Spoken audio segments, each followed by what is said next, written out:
Assalamualaikum warahmatullahi wabarakatuh. Saudaraku yang dirahmati Allah, ketemu lagi dengan kami dari channel Rizky Muhtadin. Saudaraku, sebelumnya kita sudah informasikan tentang eksistensi dari Polri yang sekarang mendapatkan banyak kritikan karena ada oknum-oknum anggota Polri yang bertindak di luar batas ketentuan. Pada video sebelumnya sudah kita informasikan, ada oknum Polri di Sleman yang sudah mentersangkakan seorang korban jambret. Nah, kali ini ada hal yang menarik lagi, saudaraku, yaitu seorang penjual es tradisional, es sepon atau es gabus gitu ya. Langsung saja kita simak informasinya berikut ini. Dalam kasus pedagang es yang viral itu, sebenarnya yang salah oknum aparatnya atau institusinya. Ada nggak sih sebenarnya SOP kalau ada kasus semacam ini ditemukan di lapangan? Setelah gua baca-baca, ternyata ada SOP-nya gitu. Pertama, yaitu Peraturan Kapolri nomor 6 tahun 2019. Yang mana di sini disebutkan kalau polisi hanya boleh mengamankan tempat kejadian perkara atau TKP dan barang bukti, lalu memanggil ahli dari BPOM ataupun Dinas Kesehatan untuk memberikan keterangan. Tanpa keterangan ahli, penyidik tidak boleh memberikan kesimpulan teknis. Itu SOP pertama yang harus diterapkan oleh kepolisian ataupun aparat yang ada di lapangan saat itu. Yang kedua, ada lagi Undang-Undang Nomor 8 Tahun 1981, KUHP Pasal 120. Di sini dijelaskan kalau penyidik diwajibkan untuk mendengar pendapat para ahli. Dalam kasus pedagang es ini, polisi melanggar asas ini jika langsung menyimpulkan barang tersebut berbahaya berdasarkan pengamatan visual saja. Jadi sebenarnya ada berbagai macam SOP yang bisa diterapkan kalau ada laporan-laporan semacam ini di lapangan. Nah, masalahnya aparat saat itu melakukan SOP dengan benar atau tidak. Sebenarnya kita harus mendukung aparat yang bertindak cepat seperti yang ada dalam video ini. Ini kan ceritanya ada laporan dari warga kalau ada pedagang es yang menjual es berbahan spons. Kemudian itu direspon oleh aparat dengan mendatangi pedagang es tersebut. Tapi, gua nggak setuju kalau apa yang dilakukan oleh aparat ini sudah over, sudah berlebihan. Berlebihannya gimana? Mereka sampai memvideokan, sampai menyuruh pedagang es tersebut untuk makan esnya, memarah-marahi. Padahal, mereka belum bisa memastikan kalau es yang dijual oleh pedagang tersebut benar-benar dari spons atau dari bahan yang memang aman untuk dikonsumsi. Seharusnya, mereka cukup mengamankan, lalu kemudian membawanya untuk diperiksa ke instansi terkait. Katakanlah misalnya, Dinas Kesehatan. Karena jujur ya, aparat yang turun di situ tidak memiliki kompetensi untuk menentukan mana bahan yang aman dikonsumsi oleh manusia dan mana yang tidak. Itu wewenangnya Dinas Kesehatan ataupun instansi terkait lainnya. Jadi, kalaupun ada laporan dari warga, cukup hanya mengamankan, lalu kemudian memeriksanya. Jangan ikut-ikutan menyimpulkan. Saudaraku yang dirahmati Allah, teman-teman yang baru saja menemukan channel ini, kami minta dukungan Anda agar Anda bersedia untuk menekan subscribe, like, dan tanda lonceng pada channel Rizky Muhtadin ini. Terima kasih atas dukungan Anda. Semoga semuanya sehat walafiat, dimudahkan semua urusan, diberikan keselamatan di dunia dan di akhirat. Amin, amin ya robbal alamin. Kita lanjutkan sejumlah informasinya berikut ini. Dua orang aparat TNI Polri bahu-membahu bekerja sama. Kenapa pakai ketawa? Karena bahu-membahunya ini bukan dalam rangka menunggal dengan rakyat, bukan dalam rangka membantu rakyat, mengayomi rakyat, mengasihi rakyat, tapi menyengsarakan rakyat. Masya Allah. Apa definisi rakyat di mata mereka? Rakyat itu orang yang lemah, kelihatan tidak bergizi, kurus kering, kelihatan tidak bisa ngomong, kelihatan tidak punya duit, dan tidak punya kuasa. Itulah rakyat dalam pandangan oknum TNI Polri yang ada sekarang. Sehingga rakyat yang seperti itu, ya tidak ada bargaining powernya, tidak ada hormat-hormatnya, tidak ada takut-takutnya. Halah, cuman rakyat kecil. Itulah yang sekarang menjangkiti TNI dan Polri dimanapun. Sehingga kalau melihat tampangan seperti itu, bawaannya gemes aja. Pengen jitak. Itulah karakter yang berubah. Justru rakyat seperti itulah yang asli. Oleh Bung Karno disebut marhaen dan menjadi pandangan politik marhaenisme, mencintai wong cilik. Seperti apa marhaen itu? Ya seperti itu. Ndesok banget tampangannya, kelihatan bodoh, kelihatan miskin, hitam legam, nggak bisa ngomong. Itulah rakyat. Dan kemarin si rakyat itu namanya Pak Sudrajat, orang Bogor, dikuyo-kuyo, dibully, barang dagangannya dikatakan palsu, terbuat dari spon. Hati-hati bagi orang tua ya Pak ya. Ya. Karena ini udah rekayasa, bukan bahan kue lagi atau puding, melainkan bahan spon ya Pak Babin saya. Ya. Nah, ini bisa kita lihat. Nah, ini banyak spon. Kalau dibakar dia meleleh. Makan nih. Harus hati-hati. Makan, habisin, ngambil telan. Yang modal biar kamu ya. Tanpa penelitian terlebih dahulu, tanpa surat tugas pemeriksaan, tanpa babi bu, tanpa mohon izin pemeriksaan. Ini hanya dalam tanda kutip keisengan belaka. Dan sudah memastikan ini spons, ini berbahaya, ini plastik kalau dibakar nyala. Mereka tidak tahu bahwa makanan itu memang seperti spons. Dari dulu juga kita makan. Tetapi tidak begitu saja tanpa penelitian laboratorium dinas kesehatan ya tidak bisa dinyatakan serampangan seperti itu. Karena apa? Ya memutus rezeki orang, menghancurkan bisnis orang. Di samping mengatakan itu palsu, aparat yang bertugas di Depok ini, mereka juga membuli Pak Derajat, memarah-marahin, bahkan sempat memukul katanya. Apa jadinya kalau ini perusahaan besar, udah habis itu dituntut itu, TNI Polri itu masuk penjara, pencemaran nama baik dan fitnah, betul? Inilah makanya kita harus tadi itu kembali lagi kepada doktrin utama TNI Polri manunggal dengan rakyat. Kalau sudah begitu, insya Allah mereka akan mengasihi rakyat, mengayomi, dan bersatu padu dengan rakyat. Masih tentang Pak Derajat, si penjual kue jadul, es gabus. Si rakyat miskin yang dihina-hina. Begitulah kira-kira. Tetapi rupanya Allah Subhanahu wa Ta'ala akan mengangkat derajat Pak Sudrajat ini. Derajat Pak Sudrajat. Jadi dari nama ini ada doa yang terkabul, yaitu punya derajat. Alhamdulillah. Walaupun jalannya harus terjal, yaitu dihina-hina, dibully, bahkan dikerasi. Menurut pengakuan Pak Sudrajat, ya sempat disabet, dipukul, dan lain-lain. Bahkan dipaksa minum air comberan. Tetapi dengan hinaan seperti ini, Allah Subhanahu wa Ta'ala mengangkat derajat Pak Derajat. Jadi segera setelah viral di medsos, ini juga ada peran netizen ya, memviralkan no viral, no justice, kan begitu. Orang-orang merasa kasihan dengan Pak Derajat. Dan kemudian pelakunya pun meminta maaf, menyesali, ya kalau perlu sembah sujud di kaki Pak Derajat. Ya itu tadi, rakyat ini, rakyat jangan macam-macam dengan rakyat kecil. Izin saya Tuan bersama Pak Heri datang kemarin tapi dengan kami inginlah mohon maaf saja Pak atas kecelakaan yang terjadi, tidak ada niat untuk menggolkan kabar itu Pak, tidak bisa Pak, insya Allah doanya Pak ya. Itu sekali ketahuan oleh rakyat yang lainnya, ini yang sok-sok pejabat ini, yang sok-sok aparat ini, akhirnya kan ampun-ampunan, tunduk, malu, menyesal.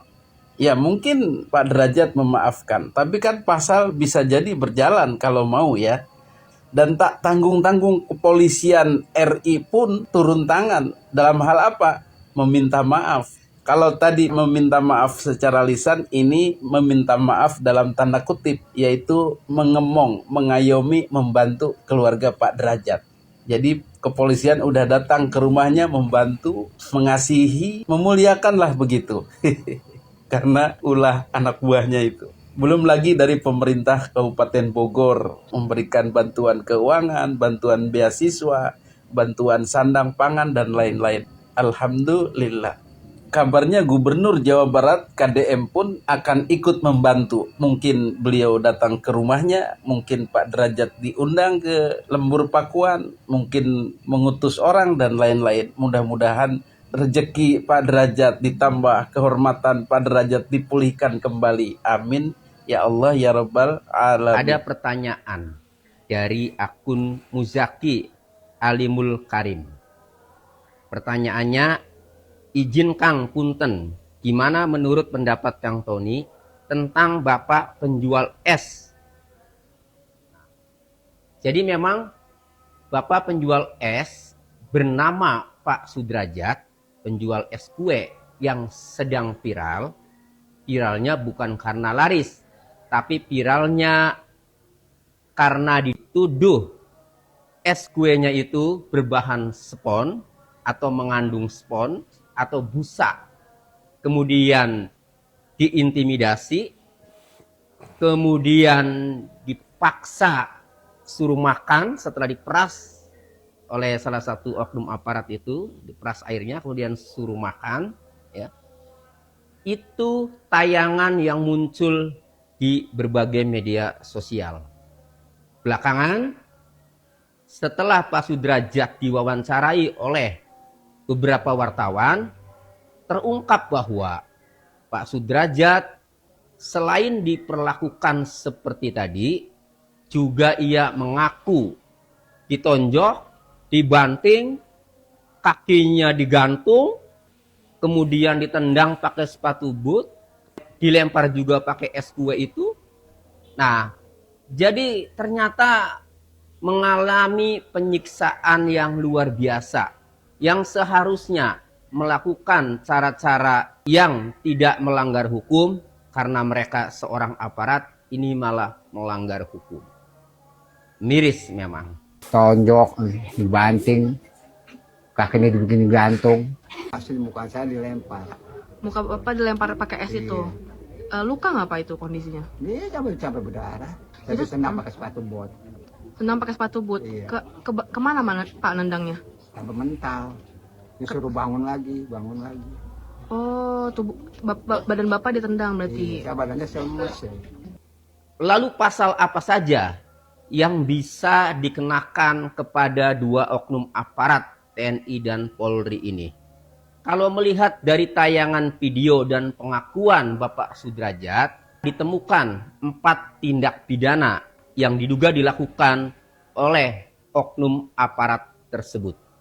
Pertama, dugaan tindak pidana pengeroyokan atau melakukan kekerasan secara bersama-sama. Kemudian yang kedua, dugaan tindak pidana penganiayaan. Yang ketiga, dugaan tindak pidana perbuatan tidak menyenangkan. Dan yang keempat adalah dugaan tindak pidana pencemaran nama baik atau tuduhan. Kita bahas satu-satu. Dugaan tindak pidana pengeroyokan atau kekerasan secara bersama-sama. Gimana perbuatannya? Kita tonton di tayangan video di media sosial. Tindakan kekerasan itu dilakukan oleh lebih dari 1 orang. Yang kelihatan adalah 2 orang yang mengintimidasi tersebut, yaitu oknum polisi dan oknum tentara. Kekerasan yang dilakukan lebih dari 1 orang itu bisa dikenakan dengan pasal 262 KUHP di KUHP baru tentang kekerasan secara bersama-sama. Saya bacakan pasalnya. Pasal 262 KUHP. Ayat 1. Setiap orang yang dengan terang-terangan atau di muka umum dan dengan tenaga bersama melakukan kekerasan terhadap orang atau barang dipidana dengan pidana penjara paling lama 5 tahun atau pidana denda paling banyak kategori 5. Tindak pidana yang kedua, penganiayaan. Ini diatur di dalam pasal 466 KUHP yang baru. Setiap orang yang melakukan penganiayaan dipidana dengan pidana penjara paling lama 2 tahun 6 bulan atau pidana denda paling banyak kategori 3. Jika perbuatan sebagaimana dimaksud pada ayat 1 mengakibatkan luka berat, dipidana dengan pidana penjara paling lama 5 tahun. Kenapa selain pengeroyokan pasal 262 juga dikenakan pasal penganiayaan pasal 466? Karena biasanya penyidik atau jaksa penuntut umum dalam mengenakan pasal terhadap peristiwa pengeroyokan atau kekerasan secara bersama-sama pasti diikuti dengan pasal penganiayaan.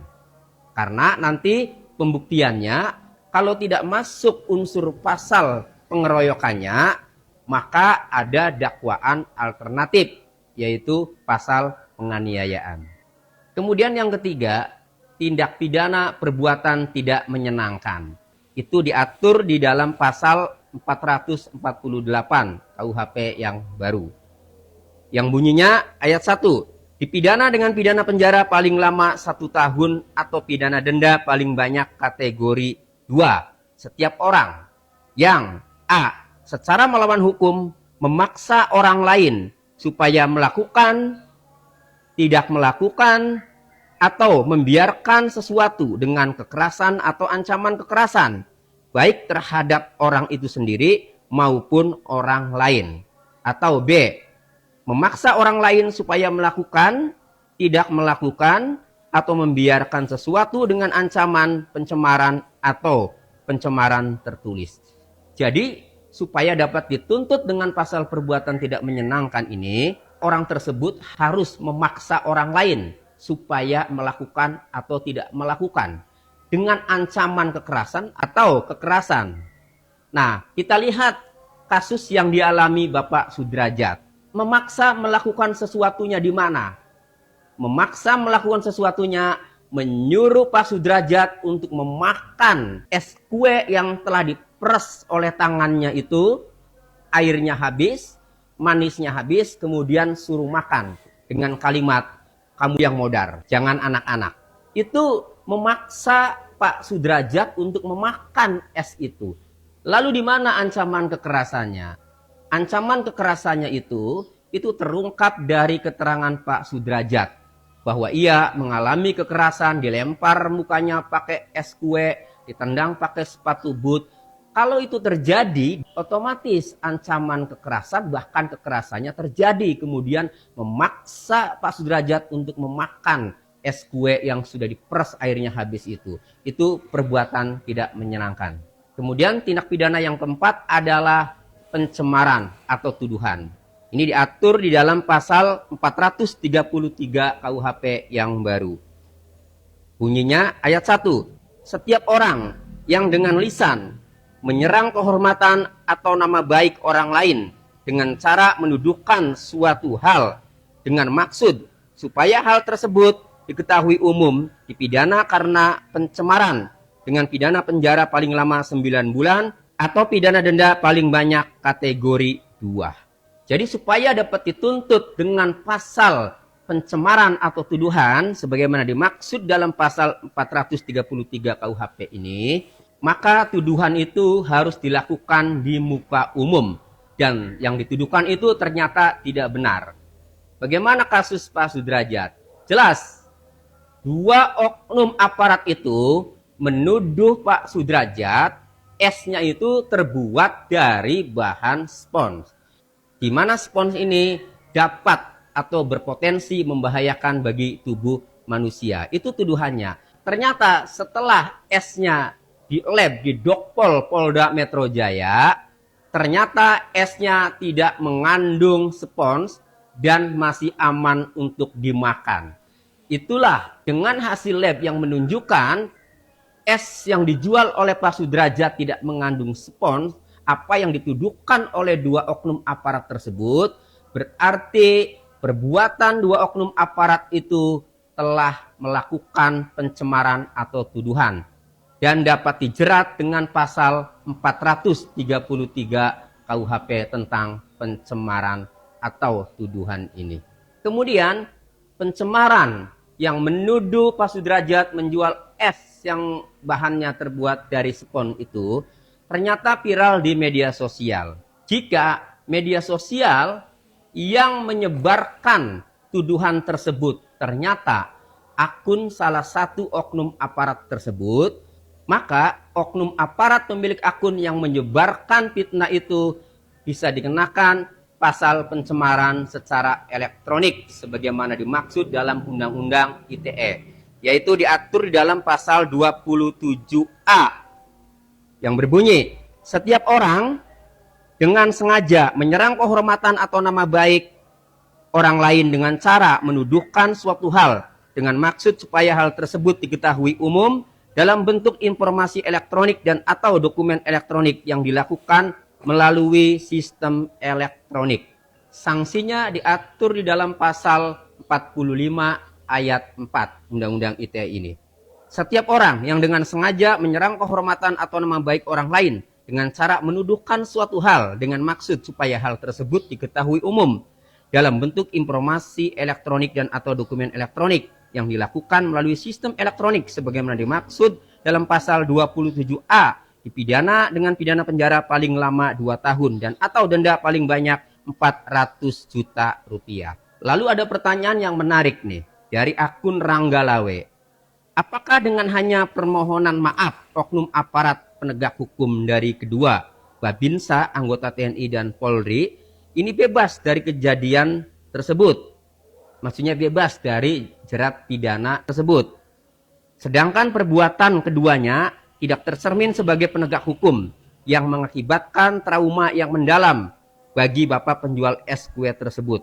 Dan dengan tuduhan yang dilayangkan kepada Bapak penjual es kue itu tidak terbukti apa yang dikatakan kedua oknum tersebut. Mohon penjelasannya Pak Tony yang mengerti dalam bidang hukum. Sekian dan terima kasih. Ini pertanyaan bagus dari Ranggalawe.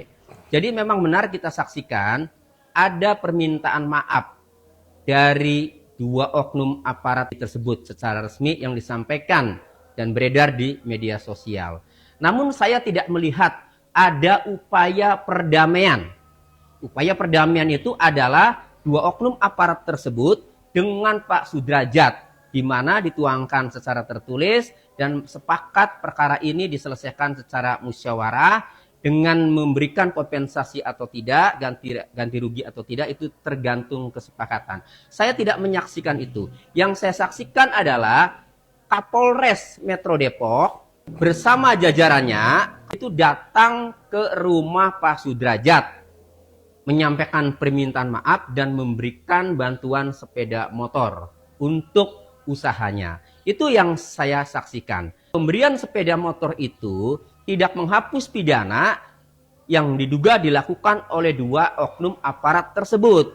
Karena Kapolres ini tidak melakukan perdamaian secara tertulis dengan Pak Sudrajat. Jadi kalau belum ada perdamaian dengan korban dan korban Pak Sudrajat masih ingin menuntut dua oknum aparat itu secara hukum, maka Pak Sudrajat bisa melaporkan dua oknum aparat tersebut ke penegak hukum. Untuk oknum aparat polisi bisa dilaporkan ke kepolisian, dan untuk oknum TNI bisa dilaporkan ke polisi militer biar diproses sesuai dengan hukum militer. Namun kembali kepada Bapak Sudrajat, mau melaporkan atau tidak? Karena banyak sekali di komentar yang meminta saya untuk membantu Pak Sudrajat. Tetapi kembali kepada Pak Sudrajatnya, mau melaporkan atau tidak. Itu. Demikian, semoga bermanfaat. Saudaraku, demikian informasi yang kita bisa sampaikan. Terima kasih atas perhatiannya. Video ini dibuat bukan untuk merendahkan siapapun, tetapi hanya untuk pendidikan, untuk edukasi, untuk literasi, dan semoga menghibur kalian semuanya. Wassalamualaikum warahmatullahi wabarakatuh. Merdeka!